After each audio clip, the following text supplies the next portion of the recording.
Hi, today we will explain the plot of the movie titled I Am Mother, which was released in 2019. I want to speak to Mother. Alright, let's get right into the story. So that we could do this together. I can take care of them myself. The repopulation facility was empty and cold-looking, its steel-walled hallways silent, illuminated only by a little light. There were 63,000 human embryos stored in cryogenic machines. A droid blinked and rose from its place. It removed one of the embryos, then put it into an incubation machine. According to the timer, the whole process took only 24 hours. The embryo, protected by a clear bubble, floated in a capsule of liquid, while thin wires were connected to the bubble. The droid sat waiting patiently. Every now and then, the whole room would shake gently, knocking dust and dirt off the ceiling. Who knows what was going on out there? After the machine stopped, the capsule automatically opened, a baby girl crying loudly. The droid dried her wet body, then wrapped her in a warm blanket. The baby didn't stop crying even though the droid had entertained her with songs. However, a song called Baby Mine seemed to calm the baby down. Slowly, the baby girl began to walk, and time flew by so fast that before you knew it, she had grown into a little girl. The little girl slept in a spacious room with rows of bunk beds arranged neatly, like a dorm room. However, she was the only human there. The droid taught her things, took care of her, and acted like a mother educating her daughter. The girl was apparently lonely having to sleep alone in such a large room, so the droid moved her bed into her own room. In the room was a charging machine for the droid. The droid also taught her how to fold paper into different animal shapes, so the girl arranged various animals made of paper near her bed. The girl loved the droid and called her Mother. She asked why there were no other children in the place. Then Mother explained that there used to be many children before the war. According to the girl, humans ruined everything, but Mother said that humans can be very amazing. Then Mother took her to a room where tens of thousands of human embryos were stored, showing the girl that they were her younger siblings. The girl wanted as many brothers and sisters as possible to live together so they could be a big family. Mother explained that a mother needs to learn how to raise a child, so right now it's just the two of them.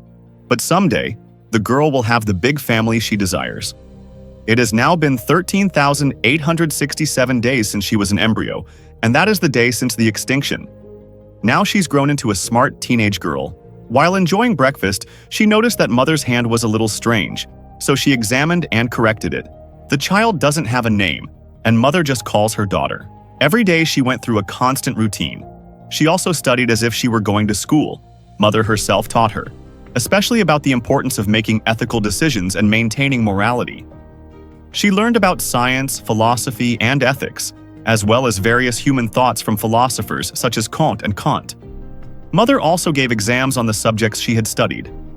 Although, according to Mother, the exams were more to assess her own competence than daughter's, Mother was confident daughter would do well on the exams. Daughter also enjoys watching recorded television shows, especially celebrity talk shows from the 70s. One day, she was watching one of those talk shows when the lights flickered and then went out. The whole place was engulfed in darkness. She tried to wake Mother, but to no avail, as she was in a non-active state due to the charging process. Finally, she explored alone in the darkness with only a flashlight for light in hand. She arrived near an airtight room. On the wall, she found a tangle of shorted wires that sparked, and suddenly there was a loud crash that made her jump. She shined the light under the equipment cabinet, but there was nothing there. From inside the cabinet, she took out a bag of powder which she poured into a clear tube with a lid, then placed the tube flat on the bottom so that its open top was facing under the cabinet. After that, she fixed the shorted cable and turned up the power lever, but the light still did not come on. Meanwhile, a mouse approached the tube that she had put down earlier. She closed the tube quickly so that the mouse was trapped inside. Soon, the lights came on. On the other hand, Mother came to life, asked what had happened, and daughter showed her what she had found, a mouse in a tube. Mother was immediately alarmed and questioned daughter as to whether she had touched the animal and where she had found it. Daughter told Mother that she found the rat wandering around the airtight chamber. Daughter thought that maybe things were better on the surface now, because Mother had taught her that no living thing could survive out there. Daughter persuaded Mother to check. After all, she was a teenager now, no longer a child. Surely she was curious about the world. Mother did not heed daughter's babbling and pleading. She did not want to take the risk that the rat was dangerous or carried a disease, so she put the tube into the burning chamber. Daughter was very disappointed with Mother's actions. Mother was sure that her calculations were correct. The level of contamination on the surface could still be dangerous for daughter and for all the embryos. Mother apologized and walked away, while daughter was still transfixed. Soon she heard mother faintly telling her to take a shower. That's understandable. Mother, please! I'm sorry, daughter. You had better take a shower. Daughter was watching a recorded television show on her tablet computer, while mother cleaned the area around the airtight room with a chemical spray. Mother warned her not to go near the area until she made sure it was free of contamination. As it was her birthday, mother gave her a new pajama suit, as she had to throw away all her pajamas. Daughter thanked mother and hugged her. But during the meal, mother could see that there was something bothering daughter's mind, so she persuaded daughter to speak her mind. Daughter revealed, what if mother's calculations were wrong? How would she know if she never went out? But the problem was that if mother did, then she would have to be destroyed according to protocol, as it would endanger daughter. Mother asked if she had made any mistakes so far, but daughter couldn't answer, and the conversation stopped there. While mother was charging, daughter was sitting pensively, her expression showing that she was deep in thought. Suddenly the light on her bed flickered and she stepped away, checking the wires that had shorted out earlier. But there was no problem with the cables. She stepped into the sealed room and shone a light through the glass window, but nothing could be seen. Daughter finally decided to put on a protective suit, complete with oxygen tank, and opened the door to the sealed room. At the front door, she heard someone's voice saying that she had been shot and needed help.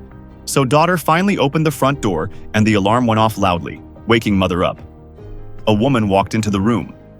Daughter told the woman to put on the protective suit she had left there if she wanted to go inside. Meanwhile, the alarm made mother run down the corridor to the front door and find daughter there. Daughter confessed that she only opened the door. She did not go out. She promised that such a thing would not happen again. Mother then told her to get ready because her exam was about to start. While mother went to do something in the lab, daughter returned to the sealed room to see the injured woman. Daughter saw that the woman was unconscious and had a gun in her bag, and daughter took the woman's gun and woke her up. The woman wanted to take off her oxygen mask, but daughter told her not to. Regardless of daughter's warning, the woman took off her oxygen mask anyway, proving to daughter that nothing would happen. Daughter asked her, how could she not catch the infection spreading outside? The woman looked at daughter quizzically and asked back, who said there was an outbreak of infection? Daughter took the woman inside and hid her in a room filled with pipes and incinerators, then went to the infirmary and took everything she needed to treat the woman's wounds. Mother, on the other hand, found an oxygen mask left in an airtight room and retrieved it. She then went into the room where daughter had hidden the woman and put the oxygen mask she had found into the incinerator. The woman was surprised to see a droid. She reached into her bag, intending to take out her weapon, but it was nowhere to be found. Soon, daughter arrived with supplies to treat the stranger's wounds. She was angry that daughter had taken her weapon.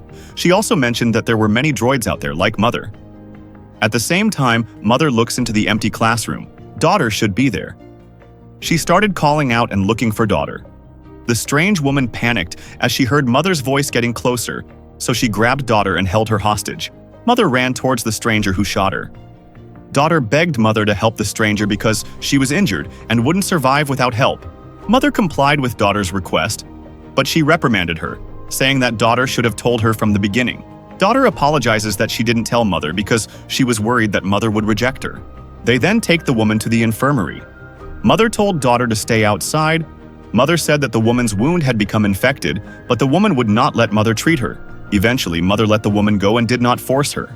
Daughter asked mother if she knew that there were other humans out there, but mother admitted that she was also surprised to hear that. The facility was designed by humans as a planning system that would activate immediately if humans were wiped out, so there would be a second chance for humans, and it would all start with daughter. Mother assured daughter that she was programmed with different parameters than the droid that attacked the alien woman outside, proof that mother had never hurt her in her life.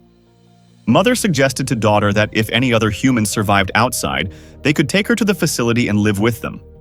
Daughter rifled through the stranger's bag and found a book full of sketches of faces. She then went to the woman, saw her in pain, and asked how she was. Daughter asks whose faces she has painted. The woman accuses daughter of baiting her, and now she is trapped with them. But daughter assures the woman that mother is not as bad as she thinks. But the woman doesn't believe her, as she claims to have seen droids burning babies and killing humans.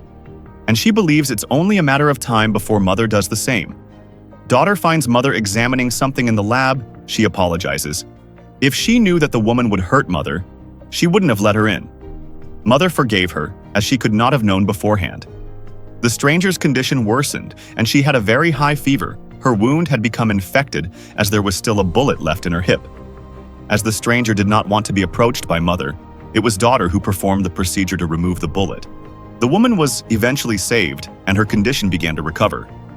Daughter waited by her bedside until she regained consciousness, showing her the television shows she always watched on her tablet. Mother watched daughter, and the strange woman began to chat intimately from outside the room. The strange woman told daughter that when she was bringing food to the camp at the mine, she and a man named Jacob were spotted by a droid. Jacob lured the droid away from her, which is how he got to the facility in the first place. She also showed daughter the sketches of Jacob and his wife, Rachel. According to her, Jacob's parents took care of her who was an orphan, so Jacob was like her brother. There was also a sketch of someone named Simon, who the woman said was the same age as daughter. Daughter suggested that they all be taken to the facility, but the woman argued that it was safer in the mine, so she suggested that she and daughter go together. According to her, the facility was not daughter's place. Mother's arrival interrupts the conversation, and daughter explains that their patient has improved. Mother reminds daughter that she still has exams to take. Daughter was surprised to hear this, but she left the room obediently. Outside, she sees mother carrying the woman's bag. Mother explains that there is something she wants to make sure of, adding that their patient was not completely honest about her gunshot wound. Mother found a match in the bullet that injured the woman with the bullet that was fired at her when they first met. Droids don't use bullets like that, according to mother. The next moment, daughter does all her test questions in the classroom. Mother also took a saliva sample and tested her physical strength. Then mother graded her test results, which mother said were better this time than before. Mother therefore gave her a reward of being able to choose from one of the embryos to put into the incubation machine. Daughter chose one of the male embryos because she wanted a little brother. On the other hand, the woman broke the wood of the cupboard to make a simple knife, which she then hid under the blanket. Soon daughter came to see her and asked about the lies she had heard from mother about the bullet. The stranger didn't seem afraid of being accused of lying and instead challenged daughter to check it out for herself instead of just taking mother's word for it. That night, while mother was charging, she took mother's hand and pried her fingertips to pull out the sensor inside. With that sensor, she opened the drawer and found the bullet that injured the woman. Then she matched it with the bullet that hit mother. Contrary to what mother told her, the two bullets were not the same. She also found a drawer containing exam results with different codes. Daughter then checked the cryogenics and found that the codes were for embryos that were now empty, meaning that mother had been raising babies other than her. To confirm her suspicions, daughter checked the incinerator. In the incinerator, amongst the accumulated ash, she found the remains of a human jawbone. Daughter was shocked by her discovery. Mother matched the bullet to your gun. You compare the bullets with your own eyes? Everything you're feeling is natural. The woman asked her to leave, but she didn't want to leave her brother, at least not until the incubation machine was finished. The next day, daughter was rummaging through the kitchen, gathering all the things she needed to leave the facility. But mother came in and reprimanded her, surprised that daughter was up so early. Daughter argued that she wanted to find some formula, so mother taught her how to make formula, but she detected daughter's increased anxiety. She argued that she was just excited for her brother. By the time daughter put the bottle in the refrigerator, mother had already left the room and kept her inside. Mother then went to the woman in the infirmary and said that she knew what the woman had done, that the woman had influenced daughter to leave. Now she would not let that happen. Meanwhile, in the kitchen, daughter tries to get out by breaking the glass but fails because the glass is so thick. She saw that the canister she used to break the glass contained liquid nitrogen, so she sprayed the entire glass in front of her with liquid nitrogen until it was frozen, then broke the glass. She managed to escape. In the infirmary, mother and the woman struggle. Mother was stronger because she was a droid and started to choke the woman, but daughter triggered the fire alarm with fire and it went off. Mother released the woman instantly and searched for the alarm trigger. After scanning and finding nothing, mother realized the alarm was just a diversion. On the other hand, daughter and the strange woman ran towards the door, but when they arrived, the emergency mode had been activated so the door could not open. Soon, mother arrived and told daughter that this woman was only loyal to herself and her future, but daughter didn't believe mother. In one swift movement, she pulled out the knife she had secretly kept and held daughter hostage, threatening mother to open the door. Finally, mother opened the door and let them go.